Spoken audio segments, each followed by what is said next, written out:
super shy, but wait a minute while I make you mine, make you mine. 떨리는 지금도 you're on my mind all the time. I wanna tell you, but I'm super shy.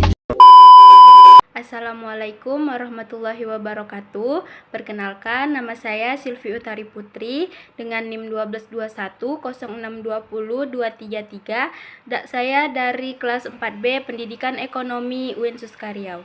Di sini saya akan membuat video untuk memenuhi tugas ujian tengah semester mata kuliah pembelajaran ekonomi digital, yang mana tugasnya saya akan mereview beberapa aplikasi pembelajaran yang menggunakan mobile learning, media sosial, game, layanan cloud, dan augmented reality.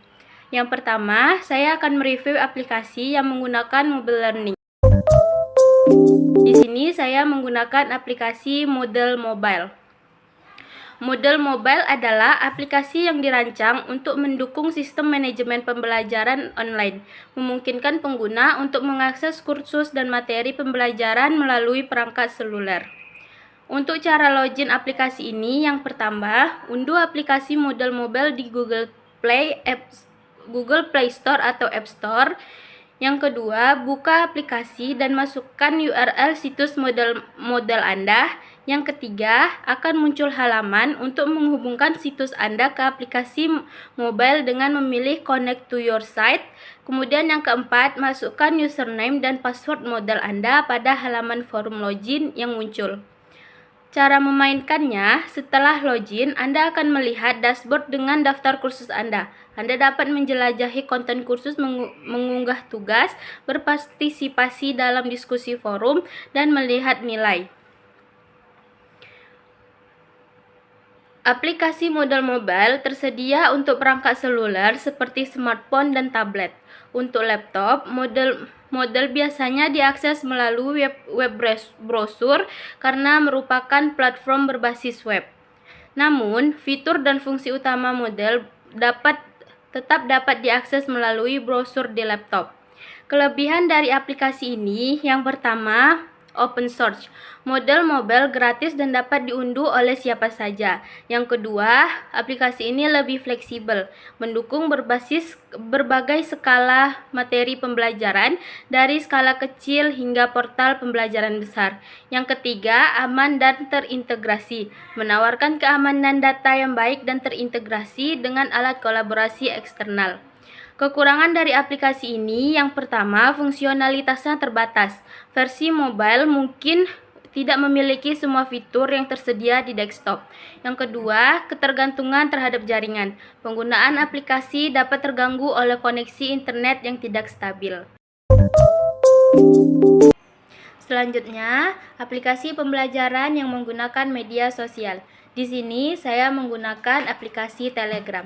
Aplikasi Telegram adalah aplikasi pesan instan yang memungkinkan pengguna untuk mengirim pesan, foto, video, dan berkas dalam format apapun. Untuk cara login Telegram ini, yang pertama, unduh dan install aplikasi Telegram di Google Play Store atau App Store. Yang kedua, buka aplikasi dan pilih Start Messaging. Yang ketiga, masukkan nomor telepon Anda yang aktif dan tunggu kode verifikasi OTP yang dikirim melalui SMS. Kemudian yang keempat, masukkan kode OTP untuk masuk ke Telegram Anda. Untuk cara memainkan Telegram ini, yang pertama, Anda dapat mengirim pesan, membuat grup, berbagi file, dan menggunakan bot. Yang kedua, untuk mengirim pesan, pilih kontak dan mulai mengetik. Kemudian yang ketiga, untuk membuat grup, pilih new group dan tambahkan kontak yang diinginkan. Yang keempat, untuk berbagi file, cukup seret file ke jendela percakapan atau gunakan ikon klip kertas. Kelebihan dari Telegram ini, yang pertama, pengiriman filenya besar. Telegram memungkinkan pengiriman file sehingga 2 GB. Yang kedua, privasi dan keamanan, menawarkan enkripsi ujung ke ujung dan fitur secret chat. Yang ketiga, multi-platform, dapat diakses dari berbagai perangkat secara bersamaan. Kekurangan Telegram ini, yang pertama, populasi penggunanya. Meskipun populer, jumlah penggunaannya masih lebih sedikit dibandingkan dengan beberapa aplikasi pesan instan lainnya. Yang kedua, kompleksitas fitur. Bagi pengguna baru, banyak fitur dapat terasa membingungkan. Selanjutnya, aplikasi yang kedua adalah aplikasi WhatsApp. WhatsApp adalah aplikasi perpesanan yang sangat populer dan digunakan secara luas di seluruh dunia. Untuk cara login aplikasi WhatsApp ini, yang pertama, unduh dan install aplikasi WhatsApp dari Google Play Store dan App Store. Yang kedua, buka aplikasi dan setujui syarat dan ketentuan. Yang ketiga, masukkan nomor telepon Anda dan verifikasi dengan kode OTP yang dikirim melalui SMS. Yang keempat, setelah verifikasi, Anda dapat mulai menggunakan WhatsApp. Untuk cara memainkan WhatsApp ini, yang pertama, WhatsApp memungkinkan Anda untuk mengirim pesan teks, suara, gambar, dan video. Yang kedua, Anda dapat membuat grup, melakukan panggilan suara dan video, serta mengirim dokumen dan lokasi. Yang ketiga, fitur status memungkinkan Anda membagikan pembaruan yang akan hilang setelah 24 jam. WhatsApp dapat digunakan di smartphone dengan sistem operasi Android atau iOS. WhatsApp juga tersedia di laptop atau desktop melalui WhatsApp web atau aplikasi desktop. Kelebihan dari WhatsApp ini, yang pertama gratis. Tidak ada biaya langganan untuk menggunakan WhatsApp. Yang kedua, mudah digunakan, antarmuka yang sederhana dan intuitif. Yang ketiga, enkripsi end-to-end, menjamin keamanan dan privasi percakapan. Yang keempat, sinkronisasi otomatis. Kontak telepon Anda akan secara otomatis tersinkronisasi dengan WhatsApp. Yang kelima, fitur backup chat, memungkinkan Anda untuk mencadangkan percakapan Anda. Kekurangan WhatsApp ini, yang pertama, dibutuhkan koneksi internet. WhatsApp memerlukan koneksi internet yang stabil untuk berfungsi. Yang kedua, pembatasan file. Ada batasan file untuk file yang dapat dikirim. Kemudian yang ketiga, privacy. Meskipun ada enkripsi, ada kekhawatiran tentang privasi karena WhatsApp dimiliki oleh Facebook. Yang keempat, tidak cocok untuk komunikasi bisnis yang luas. Fitur-fiturnya mungkin tidak cukup untuk kebutuhan komunikasi bisnis yang kompleks. Selanjutnya, saya akan mereview aplikasi pembelajaran yang menggunakan game. Di sini saya menggunakan aplikasi Quizlet. Aplikasi Quizlet adalah platform pembelajaran yang memanfaatkan kartu flashcard untuk membantu menghafal dan belajar berbagai topik. Untuk cara login Quizlet ini, yang pertama, unduh aplikasi Quizlet dari Google Play Store dan App Store. Yang kedua, buka aplikasi dan pilih sign up untuk membuat akun baru atau login jika sudah memiliki akun. Yang ketiga, ikuti instruksi untuk memasukkan informasi dan memverifikasi akun. Cara menggunakan Quizlet ini, yang pertama, buat atau cari set flashcard yang ada. Kedua, gunakan mode belajar yang berbeda seperti kartu flashcard, tes, dan permainan untuk mempelajari materi. Yang ketiga, ikuti kemajuan belajar Anda dan ulangi materi yang sulit untuk diingat. Quizlet dapat digunakan di smartphone dengan aplikasi yang tersedia untuk Android dan iOS. Quizlet ini juga dapat diakses melalui laptop atau desktop dengan mengunjungi situs web Quizlet.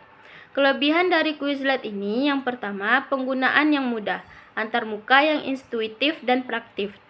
Yang kedua, desain sederhana, tampilan minimalis dan ringan.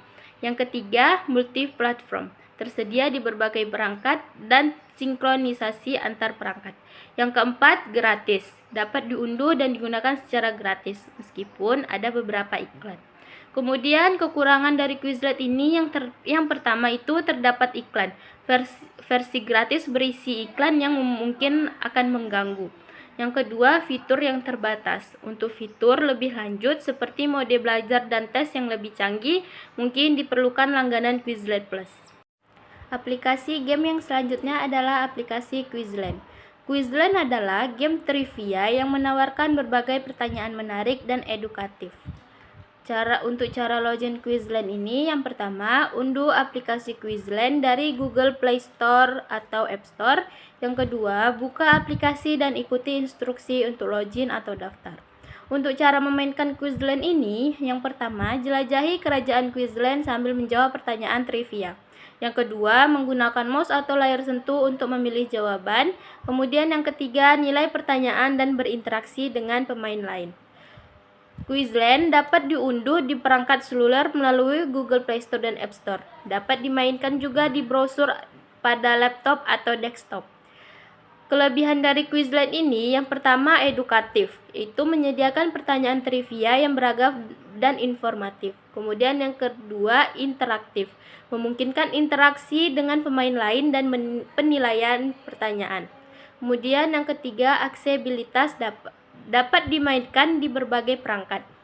Kekurangan Quizlet ini, yang pertama, informasinya terbatas. Tidak banyak informasi yang tersedia mengenai kekurangan spesifik Quizlet, tetapi game seperti game online lainnya mungkin tidak ada potensi untuk kecurangan atau pembatasan konten tanpa langganan premium. Aplikasi game selanjutnya adalah aplikasi Quizizz. Quizizz adalah sebuah aplikasi atau platform pembelajaran interaktif yang memungkinkan pengguna untuk membuat dan berpartisipasi dalam kuis, pembelajaran, presentasi, dan flashcard yang bersifat gamifikasi. Aplikasi ini dirancang untuk digunakan di sekolah, rumah, dan tempat kerja dengan tujuan untuk memotivasi setiap siswa mencapai penguasaan materi melalui konten yang mudah disesuaikan serta alat untuk penilaian dan latihan yang inklusif. Untuk cara login Quizizz ini, yaitu kita bisa mengunjungi situs web Quizizz dan klik Get Started. Kita bisa login dengan Google, email, Flashlink, Clever, atau akun Microsoft. Jika belum memiliki akun, klik Sign Up dan isi formulir pendaftaran. Untuk cara memainkannya, setelah login, Anda dapat membuat kuis baru atau mencari kuis yang sudah ada menggunakan kotak Search for Quizzes. Untuk membuat kuis, pilih Create, masukkan nama kuis, tambahkan pertanyaan, dan atur jawaban yang benar dan salah. Setelah selesai, tekan Finish dan bagikan kode permainan kepada siswa. Untuk Quizizz ini dapat diakses melalui browser di PC, laptop, ataupun smartphone tanpa perlu menginstal aplikasi. Namun, kita juga bisa mengunduh aplikasi Quizizz di perangkat Android atau iOS melalui toko aplikasi masing-masing. Kelebihan dari Quizizz ini, yang pertama, memudahkan guru dalam membuat soal dan penilaian. Yang kedua, menyediakan review pada tiap soal dan yang telah dijawab. Yang ketiga, sistem acak soal dan durasi pengerjaan yang dapat diatur. Yang keempat, dapat menambahkan gambar atau meme pada pertanyaan untuk membuat pembelajaran lebih menarik. Dan kekurangan dari aplikasi ini, yang pertama, rentan terhadap kecurangan seperti membuka tab lain untuk mencari jawaban. Yang kedua, sistem poin dan ranking yang mungkin kurang adil karena berdasarkan kecepatan menjawab. Selanjutnya, saya akan mereview aplikasi pembelajaran yang menggunakan layanan cloud. Di sini saya menggunakan aplikasi Schoology.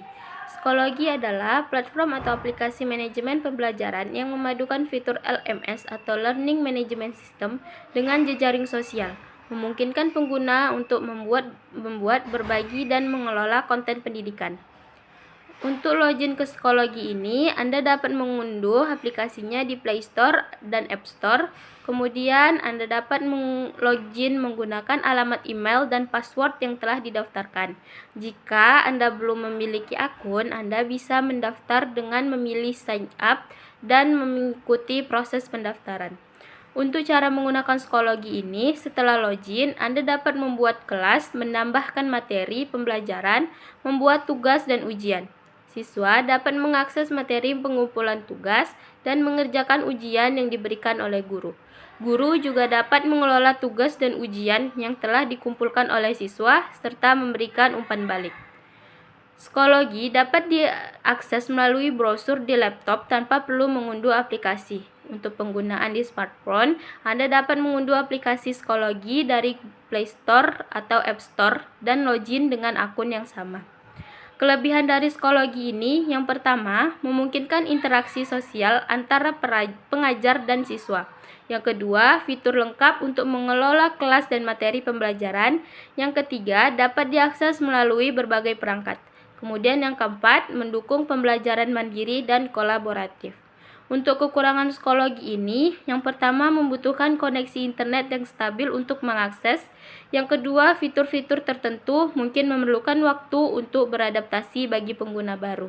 Yang ketiga, tidak tersedia akses secara offline, sehingga pengguna tidak dapat mengakses materi tanpa koneksi internet. Aplikasi layanan cloud selanjutnya adalah Google Classroom. Google Classroom adalah platform atau aplikasi pembelajaran daring yang mencipta ulang kelas dalam bentuk digital dengan dukungan beberapa layanan website Google yang sudah terintegrasi seperti Google Documents, Slides, dan Sheets. Google Classroom memungkinkan para pengajar untuk mengadakan kegiatan belajar mengajar di luar kelas fisik. Cara login Google Classroom ini menggunakan akun Google atau akun email. Kelebihan dari Google Classroom yang pertama, memudahkan penggunaan. Google Classroom memiliki antarmuka yang sederhana dan intuitif, memudahkan guru dan siswa dalam mengakses dan mengelola materi pembelajaran serta tugas dengan mudah. Yang kedua, kolaborasi yang efektif, terintegrasi dengan aplikasi Google Drive, Google Docs, dan Google Calendar, memfasilitasi kolaborasi yang lebih efisien dan produktif antara siswa dan guru. Yang ketiga, pemberian tugas yang mudah. Guru dapat memberikan tugas secara digital melalui platform ini, dan siswa dapat mengirimkan tugas dengan mudah. Yang keempat, penyimpanan di cloud. Semua materi dan tugas masuk ke Google Drive, mengurangi penggunaan kertas dan ramah lingkungan. Kemudian, kekurangan dari Google Classroom ini, yang pertama, keterbatasan fungsi. Kolaborasi. Beberapa fitur kolaborasi mungkin terbatas seperti kurangnya fitur untuk melakukan ujian secara online. Yang kedua, ketergantungan pada koneksi internet. Penggunaan Google Classroom memerlukan koneksi internet yang stabil. Kemudian yang ketiga, penggunaan perangkat gadget. Siswa perlu menggunakan perangkat seluler atau komputer untuk mengakses platform ini. Yang terakhir, saya akan mereview aplikasi pembelajaran yang menggunakan augmented reality. Di sini saya menggunakan aplikasi Quiver. Aplikasi Quiver adalah aplikasi mewarnai yang menggunakan teknologi augmented reality untuk menghidupkan gambar yang diwarnai menjadi objek 3D interaktif. Untuk cara login Quiver ini, yang pertama, unduh aplikasi di Play Store dan App Store. Yang kedua, masukkan email dan password. Yang ketiga, jika Anda belum memiliki akun, Anda dapat mendaftar untuk mendapatkan akses instan. Cara memainkan Quiver ini, yang pertama, unduh aplikasi Quiver di smartphone atau tablet. Yang kedua, cetak gambar dari situs resmi Quiver yang ingin Anda warnai. Yang ketiga, warnai gambar tersebut sesuai dengan keinginan Anda. Yang keempat, buka aplikasi Quiver dan arahkan kamera perangkat Anda ke gambar yang telah diwarnai. Kemudian yang kelima, objek 3D akan muncul di layar Anda dan Anda dapat berinteraksi dengan objek tersebut. Quiver dapat diunduh dan digunakan pada smartphone atau tablet, namun aplikasi ini belum tersedia di laptop. Kelebihan dari Quiver ini yang pertama, interaktif, menggunakan IR untuk membuat gambar mewarnai menjadi hidup. Yang kedua, edukasi, meningkatkan imajinasi dan kreativitas anak-anak. Yang ketiga, aksesibilitas, mudah diakses dan digunakan di perangkat mobile. Kekurangan dari Quiver ini yang pertama, keterbatasan perangkat. Dia tidak tersedia untuk laptop. Kemudian yang kedua, koneksi internet. Membutuhkan koneksi internet untuk mengakses fitur-fitur IR. Yang ketiga, pengawasan orang tua. Disarankan agar anak-anak menggunakan aplikasi ini di bawah pengawasan orang tua. Sekian penjelasan review aplikasi pembelajaran dari saya. Wassalamualaikum warahmatullahi wabarakatuh.